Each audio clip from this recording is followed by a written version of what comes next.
Okay, hi everyone, Mrs. K here. Just wanted to share a bit of a story with you. I suddenly had a realisation that I wouldn't get a chance to share my most favourite story with Parks class this year, now that we're obviously at home for a while. So I thought that it would be a good idea perhaps to share it online, and maybe some of the rest of you will enjoy it as well. It's a story that I first heard told by someone who really inspired me to go into teaching, and she was telling it to her then class, and so ever since I've told it to my classes. I've managed to get hold of a really tatty copy of it, but the book's called Dakota of the White Flats, and it's by Ridley, and it's a rather weird, rather amusing story, but I hope you might like it. And I'm going to start off today with chapter 1, and then hopefully I'll get a chance to post another chapter each day. Really short chapters. It's quite amusing, I find, and I hope you enjoy it too. Okay, so here we go. Chapter 1. Dakota Pink was woken by screaming. The screams came from the bathroom as Henry saw the silver fish. Silverfish are the tiny caterpillar-like creatures that live behind the sink. During the night they come out, and in the morning they scarper over the tiles. Henry Twig lodged with Dakota and her mother. He was tall, thin, 28 years old, and very afraid of silverfish. Usually Dakota, who was 10 years old and very afraid of nothing, would get up and clear away the silverfish. But today, Sunday, she was determined to stay in bed. She had been working hard on the market stall the day before. Henry didn't have a job. The most strenuous thing he did was pick his teeth with a golden toothpick. I'm not getting up, Dakota thought. Henry can scream all he likes, but I'm staying in bed. There she is, staying in bed. Henry rushed into Dakota's room, trembling with fear. Henry's hair was thick, black and sleeked, smooth with handfuls of grease. If he wasn't greasing his hair, then he was brushing his black suit, or starching his white shirt, or polishing his shoes. Henry was the vainest person in the White Flats. The White Flats were 4 buildings that faced each other across a concrete square. Although they were called the White Flats, they weren't white at all. They were a dirty yellow colour, covered with gigantic cracks like veins.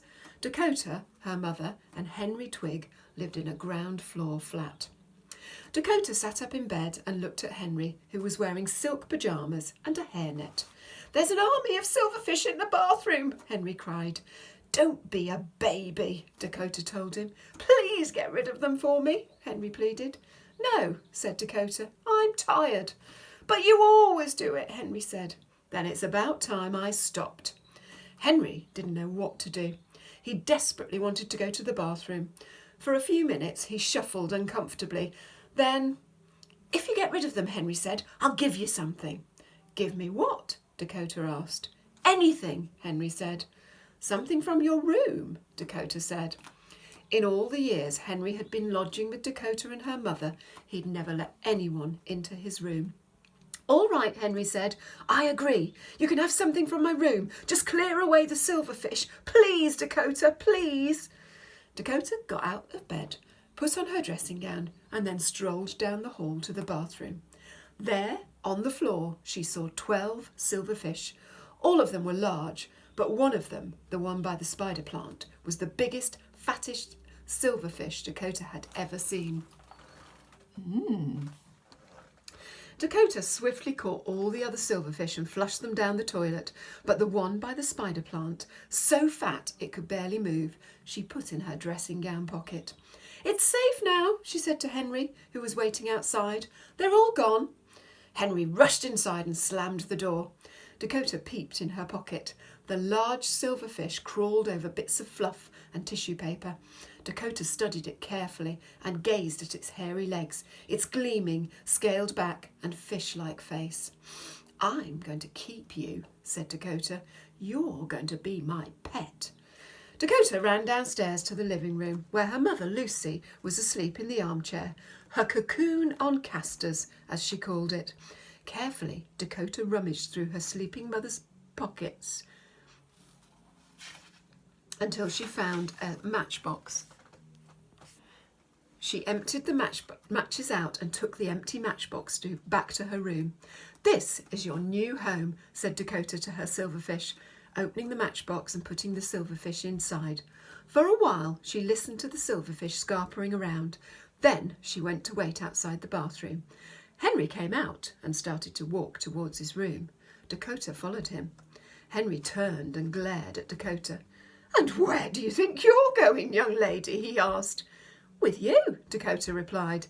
"And why's that, may I ask?" "You said I could choose something from your room."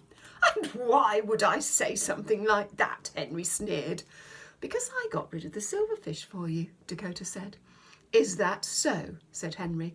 "Well, let me tell you something, young lady. No one ever enters the room of Henry Twig."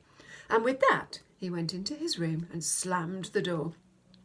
Dakota was furious. She should have been used to Henry by now. There was nothing he enjoyed more than tormenting her, but somehow his behaviour surprised her every time.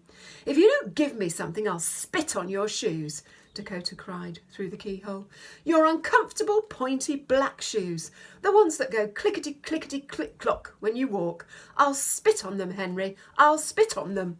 The door opened a little. All right, Henry said, because he knew Dakota spat a lot when she got angry. "I'll give you something, but you can't come in. No one ever comes in. Now then, what do you want?" Dakota thought for a while and said, "Earrings." Henry's door closed. Then it opened again, and he gave Dakota a pair of sparkling diamond earrings. "Now take them and go away," said Henry sharply. Dakota tried to peer behind Henry's shoulder into his room. She saw things glistening and glimmering inside, as if his room were full of treasures. Then the door slammed shut. And that's the end of chapter 1, and I'll continue with chapter 2 tomorrow. Bye!